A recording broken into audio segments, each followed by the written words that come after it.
Hello, this is a brief overview of how to capture your activity stats using BNI Connect.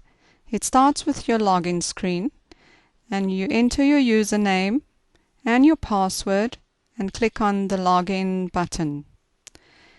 The following screen that appears, you will notice that there's a pane that reflects history of your activity over a period of time.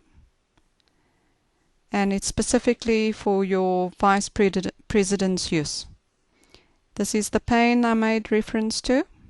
Slightly below that, you find the different activities that you use as a BNI member. And for this purpose, I'm going to follow the sequence in which they appear. We'll start with the enter thank you for closed business, which has been abbreviated here. You click on that, it opens up the screen. Now, if you have a thank you for closed business for a member in your chapter, you click on the drop-down box on this field and you select the member from the drop-down list. If it's a member in another chapter, you click on Search Cross Chapter. And in this field, you can either enter all of the fields or you can enter whichever information you have. And I'm going to do just that. I'll just put in name and click on search. And what it will do, it will retrieve all the names of members with the first name Peter. And I scroll down to find the Peter that I'm wanting to capture thank you for closed business. Click on the radio button that appears to the left of his name and click OK. It will populate his name in the first field over there. And then at this point I'd like to mention with the fields that appear after that, you follow the process which each of the activities that I'm going to go through after the thank you for closed business. In this field, you capture the amount of the closed business, and I would just like to show you that that BNI Connect only accepts Rand value. It does not recognize cent value, and I think it's got to do with the fact that it's an international program. So you simply have to just enter the Rand value amount and then you select the business type, whether it was new or repeat, and the referral type, if it was inside, that is for a member in your chapter, or outside, as it is in this example, or whether it's a tier 3 or 4. In the comments box, it's advisable to stipulate what the thank you for closed business was for. And then once you've completed capturing all the information, if you have another thank you for closed business, you can click on Save and New, or if you just have the one, click Save. And you'll notice that with the other activities, these buttons are a common feature across all the activities, so the purpose is the same. However, for this, I'm going to click on Close because this is not a valid thank you for closed business, and click OK to commit. The next activity is the enter referrals, and as I mentioned again, you select a member in your chapter, or you go through the search across chapters. The referral is the name of the person whom you've referred to a member in your chapter.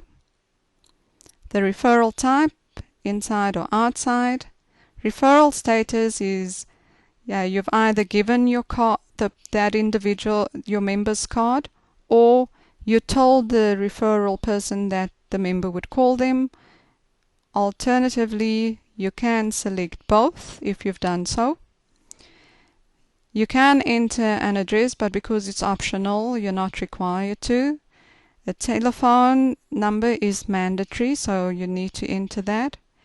Email is also optional. You do it, or if you choose not to. Comments, it is advisable to mention what the referral is about, because once you save this record, the member you're giving a referral to receives an email. On the thermometer, you indicate the temperature of the referral, where 1 is tepid and 5 is hot. And then you proceed to save the referral so that the member you've given the referral to can receive the mail. And that completes the referral capture process. Now click on the one-to-ones.